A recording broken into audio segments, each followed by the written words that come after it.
Donc avec ça, on va un petit peu parler du mécanisme d'action de l'enzyme. Pour cette année, on ne va pas trop donner de détails, mais juste pour que vous compreniez comment elle se fait, cette action des enzymes. En fait, l'action des enzymes, d'une enzyme s'explique par la présence d'un centre actif. On a déjà vu c'est quoi un centre actif.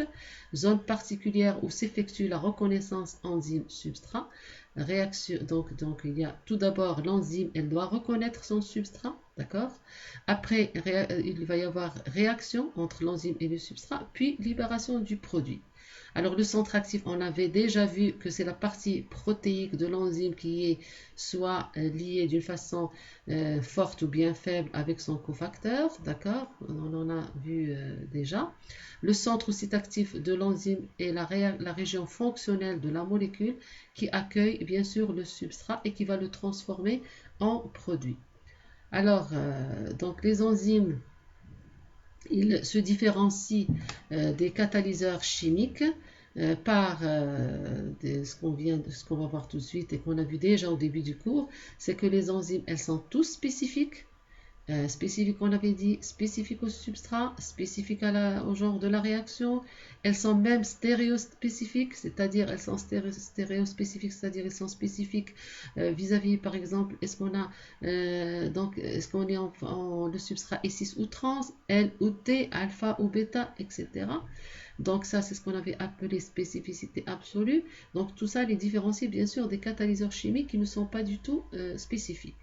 Les enzymes catalysent donc un type donné de réaction, comme on a dit hydrolyse, enzyme protéolytique, etc. Alors, il y a un chercheur, Emil Fischer, qui a donc il a fait la comparaison de la formation de enzymes substrat à clé serrure. Donc, par l'association, donc clé serrure. Donc, on sait qu'une clé, il ne reconnaît qu'une seule serrure. Donc, il a fait, c'est-à-dire que vraiment l'enzyme, elle va reconnaître un substrat qui a une certaine composition. On a dit stéréo chimique. Alors la masse moléculaire du substrat et de l'enzyme sont différents. Existence bien sûr d'un centre actif, donc tout ça c'est l'enzyme, mais son centre actif pour cette enzyme-là par exemple, c'est APC. C'est pas toute l'enzyme qui va réagir, mais juste une partie de l'enzyme qui va réagir avec le substrat pour former ce qu'on appelle le complexe enzyme-substrat.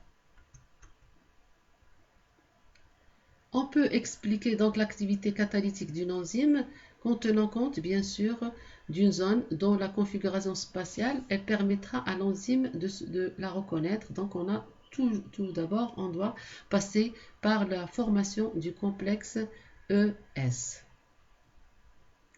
L'enzyme établie donc avec le substrat, donc tout d'abord on a dit elle doit le reconnaître. L'enzyme établit avec S plusieurs liaisons chimiques non covalentes.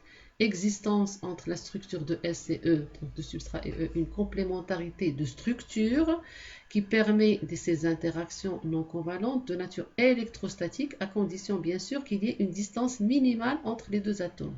D'accord, dans les atomes, que ce soit entre S et E, il doit y avoir reconnaissance, il doit y avoir une complémentarité et il doit y avoir bien sûr une certaine distance pour qu'il y ait cette reconnaissance. Alors par la suite, tout ceci bien sûr explique le fait qu'on avait dit que la spécificité des enzymes, donc spécificité des enzymes, donc si la structure de l'enzyme de ES se correspond, il y a bien sûr formation du complexe ES. Après, une fois que ES est formé, quand ES est formé, il y a formation d'une modification de la répartition des électrons pouvant être à l'origine de tensions entre E et S, entre l'enzyme et le substrat. Ainsi, une nouvelle molécule est formée, c'est le produit. Donc, et on aura bien sûr libération du produit. Alors, en plus de la spécificité de l'enzyme, on note une efficacité de l'enzyme. Qu'est-ce que ça veut dire une efficacité d'enzyme? C'est-à-dire que l'enzyme, elle ne va faire cette complexation ES pour donner le produit que si on en a besoin. Il est efficace, c'est-à-dire juste pour une réaction métabolique donnée. Alors, on va se demander c'est quoi qu'il y a dans ce centre actif. Par les techniques de rayon X, on a pu montrer que si E est en absence de S, c'est-à-dire si l'enzyme n'est pas avec S, les différents acides aminés du centre actif sont assez éloignés les uns des autres. Une fois que l'enzyme est en présence de S, il y a rapprochement indispensable des acides aminés de la chaîne latérale de centre actif responsable de l'action de E. C'est-à-dire que on a dit tout à l'heure qu'il faudrait qu'il y ait reconnaissance entre E et S. Rappelons-nous que S, ce n'est autre, c'est l'enzyme, ce n'est autre qu'une protéine. On avait dit que E ne va pas, l'enzyme ne va pas intervenir, toute la molécule ne va pas intervenir, mais juste une petite partie de la protéine. Les acides aminés, qui bien sûr qui forment cette enzyme qui vont rentrer donc en réaction avec S, ils ne vont se rapprocher que s'il y a le substrat. C'est pour ça qu'on dit que l'enzyme est efficace. Donc, ça nous a amené à dire que la théorie de Kochland, c'est la théorie de l'ajustement induit, c'est-à-dire induced fight theory, c'est-à-dire que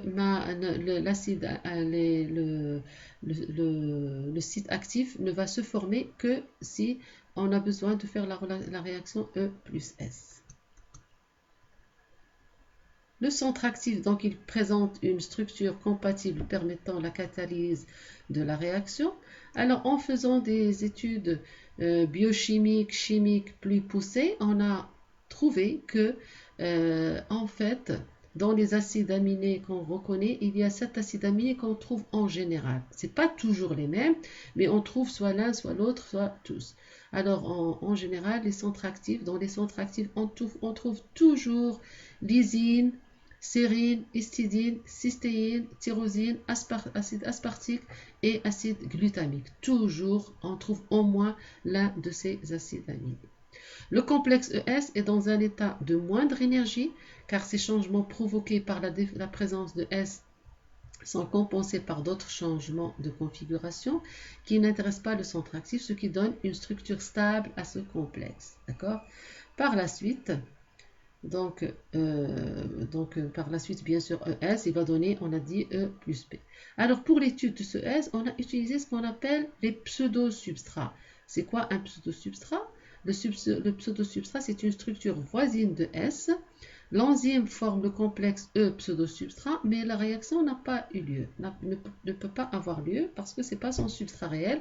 Mais on a pu étudier quand l'enzyme se lie à son pseudo-substrat, on a étudié c'est quel acide aminé qui intervient, c'est quel mécanisme, etc.